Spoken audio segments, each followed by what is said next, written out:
সনের দিকে আওয়ামী লীগ গভর্নমেন্ট ক্ষমতা আসলো, অনেক কিছু লিখতে পারতাম। একটা লেখা শিরোনাম ছিল দায় নেবেন না প্রধানমন্ত্রী, শেখ হাসিনার নাম উল্লেখ করে লিখতে পারতাম। তারপর সেটা কমা শুরু করলো, কমতে কমতে সেলফ এডিটিং করতাম। প্রত্যেক দিন একটা যুদ্ধের মতো হতো। জাকারিয়া ফোনকা বলছে, আসিফ ভাই এটা তো একটু চেঞ্জ করতে হবে। এখন আমি তো এমন কিছু লিখতে পারি না যেটাতে প্রথম আলোর উপর আঘাত আসে, আমার উপর আঘাত আসে, লেখা বন্ধ হয়ে যায়, তো করা যাবে না।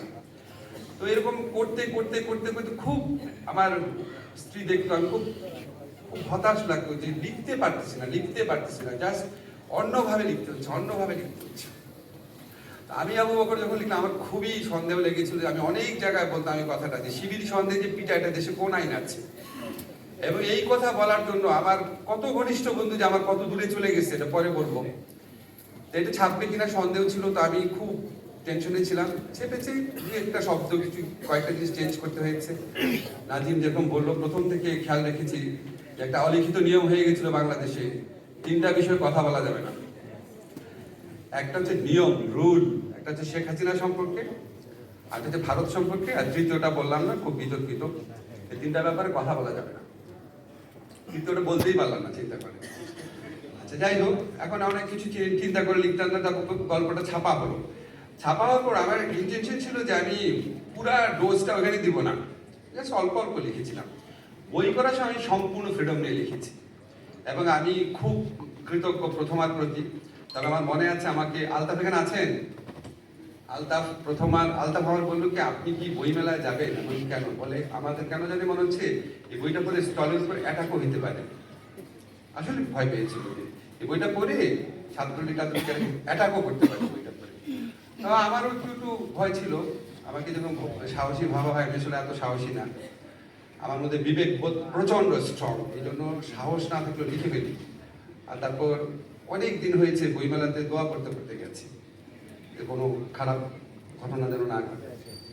যাই হোক, এখন আমি একটু প্রসঙ্গে আসি। যে আমাকে আমিনুল বললো কি, যেটা সন্দেহ করে ট্যাগ দেওয়া হইতো না রে ভাই, জেনে বুঝে ট্যাগ দেওয়া হইতো।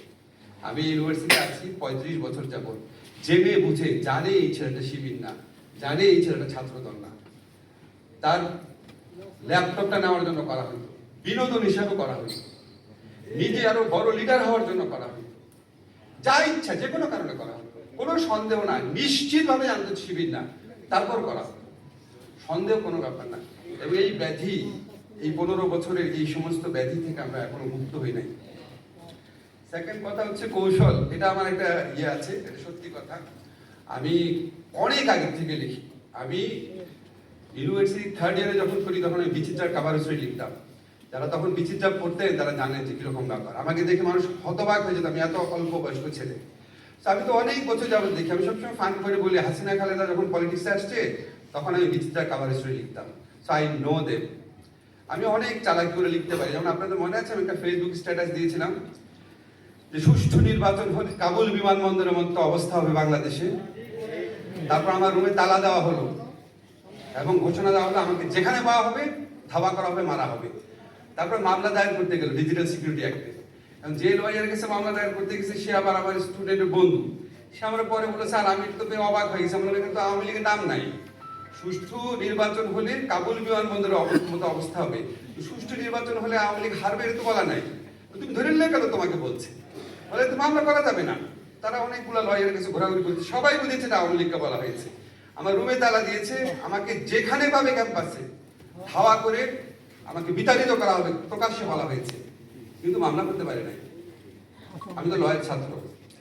যাই হোক, আমরা যখন কথা বলতাম খুব কষ্ট লাগতো। ধরেন কোনো টকশোতে যাওয়ার আগে চর্চা করে দিতাম কিভাবে বলবো। এই যে দুঃসহ যন্ত্রণা, এই দুঃসহ যন্ত্রণা থেকে আমরা জুলাই গণ অভ্যুত্থান কালে মুক্তি পেয়েছি। মনে হয় এই ছেলেগুলো আমাদেরকে কি দিয়ে গেল, যারা জীবনটা দিয়ে গেল, যারা বেঁচে আছে তাদের থেকে তো আমরা অনেক কিছু পূজা করি, অনেক কিছু বলি। যারা মরে গেছে তাদের মৃত্যুর বিনিময়ে আমাদের কি একটা অসীম একটা ফ্রিডমটা দিয়ে গেল, এটা মনে হয়, এটা আমার বলা প্রয়োজন। আরেকটা কথা বলেছেন যে, আচ্ছা এই সাহস যেটা আমাদের ব্যাপারটা, আমি একটা খেয়াল করতাম কি আমাদের সোসাইটিতে মানে মানুষ কাপুরুষ হতে এত কাপুরুষ হয়ে যেত, এত কাপুরুষ। কয়েকটা ঘটনা বলি, কি একটা দেশে বসবাস করতাম। আমার দুঃখ লাগে, আমি আবারও বলছি, আমার ইউনিভার্সিটি লাইফে সবচেয়ে ঘনিষ্ঠ বন্ধু যে, সে একটা বড় সরকারি কর্মকর্তা হওয়ার পর সে আমার সবচেয়ে ঘনিষ্ঠ বন্ধু ছিল। সে আমার বললো, আমি তোকে ফোন করবো না, তুইও করিস না। এবং তার মেয়ের বিয়েতে, যে মেয়েকে আমি ছোটবেলায় কোলে নিয়েছি, তার মেয়ের বিয়েতে আমাকে দাওয়াত দিল না, দাওয়াত দিল আমাদের ক্লাসমেট এক ছাত্রলীগের লিডারকে, যার সাথে কোনো রকম ফ্রেন্ডশিপ কোনোদিন ছিল না। তা আমার কাছে মনে হতো, আমাকে যদি সে বিয়েতে দাওয়াত দিত, এই জন্য কি তার চাকরি চলে যেত? আসলে তো যেত না, আসলে তো যেত না। আমার এক বন্ধু এখানে আছে, নাম বলবো না, সে একবার আমার সাথে একটা ছবি দিল।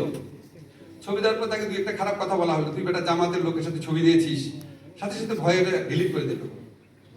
সমস্যা কি? দু একটা সমালোচনা শুনবে, হাজার হাজার মানুষ আমাকে যা তা লিখে, সো হোয়াট? আমি যদি জানি আমি সত্য পথে আছি, সমস্যা কি? আমি যদি একটা এন্ড অফ দ্য ডে, আমি যখন একা থাকবো, তখন যদি আমার মনে হয় না আমি অন্যায় করি নাই, 1 কোটি মানুষ কি বলবে, তাতে কি আসে যায়? বাংলাদেশে কার সম্পর্কে বলে নাই? জিয়াউর রহমানের মতো মুক্তিযোদ্ধাকে বলছে পাকিস্তানের এজেন্ট। খালেদা জিয়া একটা বৃদ্ধা মহিলা বলছে সে নাকি মদ খেয়ে লিভার পচিয়ে ফেলেছে। দেশের আরেক এই প্রধানমন্ত্রী তার সম্পর্কে এই ধরনের কথা বলেছে। আরো অনেক নোংরা কথা বলতো, আমাদের মহানবীকে নিয়ে কি কথা বলতো। আপনাকে কে কি বলবে, এটার জন্য আপনি এত কাপুরুষ হয়ে যাবেন? আমরা 15 বছর যে এই নারকীয় শাসন সহ্য করেছি, এটার পিছনে আমাদের কালেকটিভ কাপুরুষতাও ছিল। আজকের আসার একটা কথা বলেছে, আপনি দেখবেন ঢাকা ইউনিভার্সিটি কিছু কিছু শিক্ষক ছিল যে কোনো বিপদ আপদে আসতো, কিন্তু একটা খুব ইম্পর্টেন্ট কথা বলেছে, শিবির ট্যাগ লাগতে পারে এই ভয় থাকলে কেউ আসতো না, একমাত্র আমি আসতাম। আমাদের লাস্ট ঘটনাতে এমনকি শোনেন, আপনারা যারা এখানে শিবিরের আছেন বা যারা জামাতের আছেন, আপনাদের ঢাকা বিশ্ববিদ্যালয়ে যারা শিবিরের টিচার ছিল তারাও আসতো না, একজন আসতো না। ঢাকা বিশ্ববিদ্যালয়ে জামাত পন্থী হওয়ার কারণে যারা ভিসি হয়েছেন এখন, প্রত্যেকের তো নাম জানি, একজন আসতো না। এবং যখন আমাদের লাস্ট ঘটনা, রোজার মধ্যে কোরআন শরীফ পড়ানোর অপরাধে কতগুলা ছেলেকে টেনে নিয়ে পিটালো ছাত্রলীগ, আমার ঢাকা ইউনিভার্সিটি ল ডিপার্টমেন্টের ছাত্র, যখন ওরা দাঁড়িয়েছে আমি ওদের সাথে দাঁড়িয়েছি, I was the only teacher. Shifat, তুমি এখানে আছো? শিফাত ছিল সেখানে, আমি একমাত্র শিক্ষক ছিলাম। এত কষ্ট লেগেছে, আমার ডিপার্টমেন্টের ছেলেদেরকে পিটিয়েছে। ঢুকে দেখলাম টিচার্স লাউঞ্জে কয়েকজন গল্প করছে আমার টিচাররা। আমরা, তোমাদের লজ্জা লাগে না? তাদের মধ্যে একজন আবার শিবির করতো, খুব বড় পজিশন আছে এখন, এই 5ই অগস্টের পর বড় পজিশন পেয়েছে, কেউ যেত না। ভাই সে বলে না, সারা বাংলাদেশের অবস্থা ছিল, কেউ যেত না। এবং আপনি একটা জিনিস জানেন যে শিবিরের বিভিন্ন কারণে বা জঙ্গি বলছে তাদের জন্য আমি কথা বলতাম দেখে, আবার প্রগতিশীল শিক্ষকদের কেউ কেউ আমার সাথে কমফোর্টেবল ফিল করতো না। এই যে আমার কলিগ আছে আমিনুল, জানে, উনি এখানে আসবে মানে আমি শিবিরের পক্ষে কথা বলি, কত খারাপ।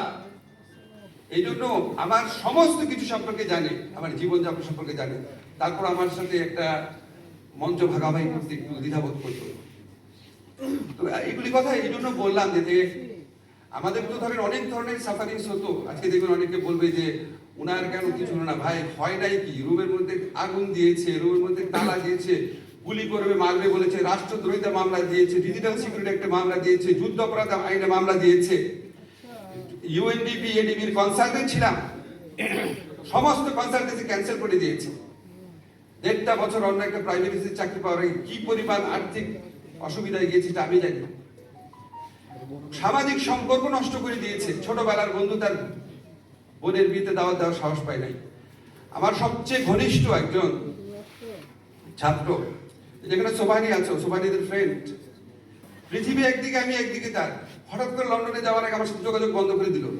আমি হতবাক। আমি আমার স্ত্রীকে বললাম যে ও এটা করতে পারে, ফোনই ধরে না।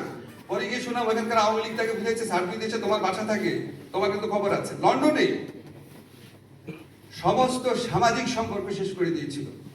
এত নিষ্ঠুর, নারকীয়। আমি জানি না যে আমরা কি পাপ করেছিলাম যে আমরা শেখ হাসিনার মতো একটা শাসক পেয়েছিলাম বাংলাদেশে। সমস্ত সামাজিক সম্পর্ক নষ্ট করে দিয়েছিল, মানুষ মানুষের সাথে স্বাভাবিক সম্পর্ক শেষ করে দিয়েছিল। সেগুলির বিনিময়ে আজকে আমরা এই জায়গাটাতে আসছি, এটা আপনার খুব অলৌকিকই মনে হয়। একটা কথা শুধু বলে শেষ করি, আমার এই বইটা মানে সাহিত্য মূল্য কি বা কি হয়েছে কিছু আমি খুব বেশি বদার থাকি না।